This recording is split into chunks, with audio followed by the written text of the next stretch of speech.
My friend, you have met a terrible, terrible demise. But, I don't feel too bad about it. After all, if it weren't from me, it would have just been from someone else, I guess what I'm trying to say is life goes on. Well, for everyone else, life goes on, not for you. You're dead. But that's neither here nor there. It reminds me of one summer day in the park. I was having just a delightful picnic with my good friend Orville. And I said to him, Orville, I have a story. And he said to me, what's the significance of the story? And I said to him, Orville, not every story has to have significance, Sometimes a story is just a story. If you try to read into every little thing and find meaning in everything anyone says, you'll just drive yourself crazy. I had a friend do it once.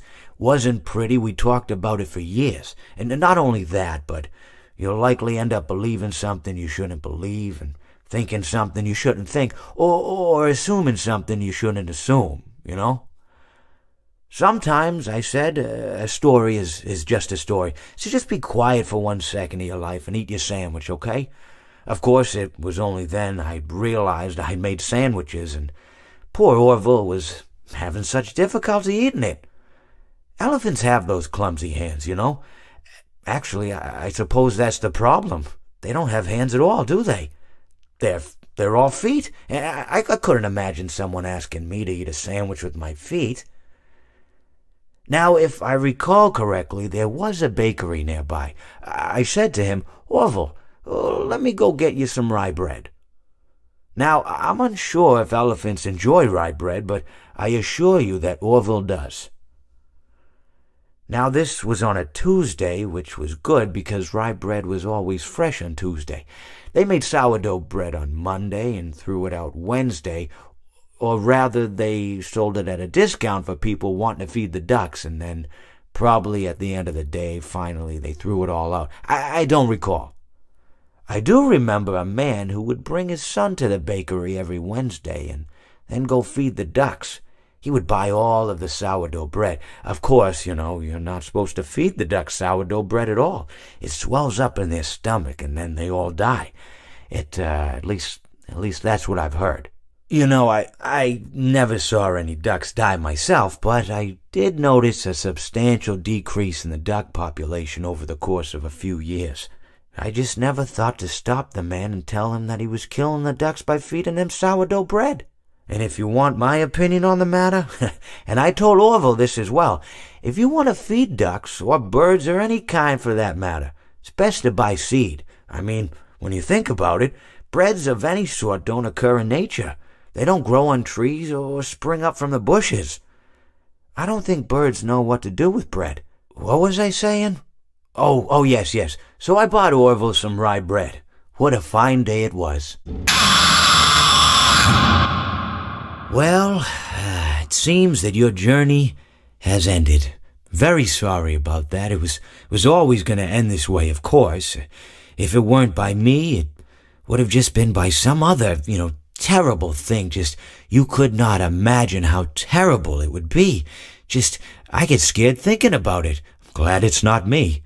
It reminds me of a time I was speaking to my good friend Orville. We were sitting on a park bench watching the pigeons. I was on the left, he was on the... Oh, wait, was I on the right or left?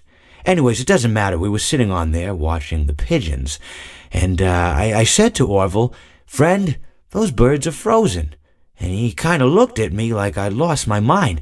But I reminded him that it was winter, and often birds will sit in a tree until they freeze. And then they sort of fall to the ground until the sun warms up and they can, move around again. So I said to Orville, you might as well save those breadcrumbs until the birds thaw, because they can't very well enjoy them in the condition they're in.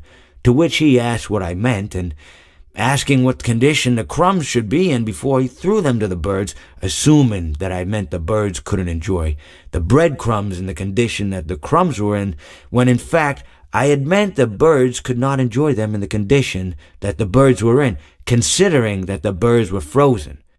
So he took a moment and then threw his last handful onto the ground.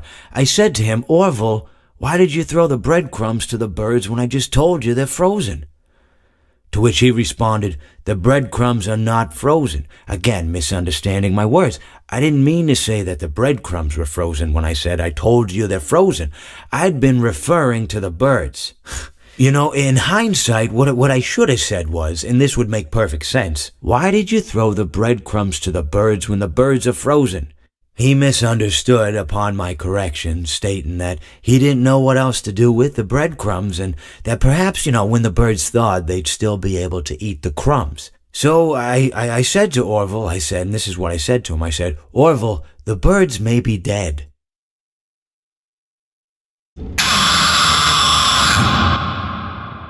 It seems that you have met a horrible demise, my friend, but, these things happen in life. Life goes on. Not for you, obviously. You're dead. But it reminds me of a time I was having a conversation with my friend Orville. We were, where were we? I think we were by the river. We were sitting by the river and watching the fish leap over the falls.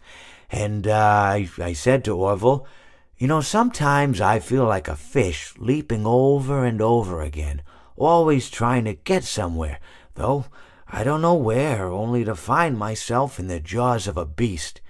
He, of course, looked at me, surprised, Have you been in the jaws of a beast, friend? To which I said, no, of course not, Orville. I said, no. I simply meant that life can seem like a relentless endeavor to overcome meaningless obstacles, only to meet an equally meaningless fate regardless of your efforts, regardless of the obstacles you've passed. And Orville, he stood and proceeded to drape me with a picnic cloth, to which I asked him, I said, friend, what are you doing? He looked at me very concerned, really. I feel like you've gotten too much sun. Indeed, indeed I had. He proceeded to pour me a glass of just ice-cold lemonade.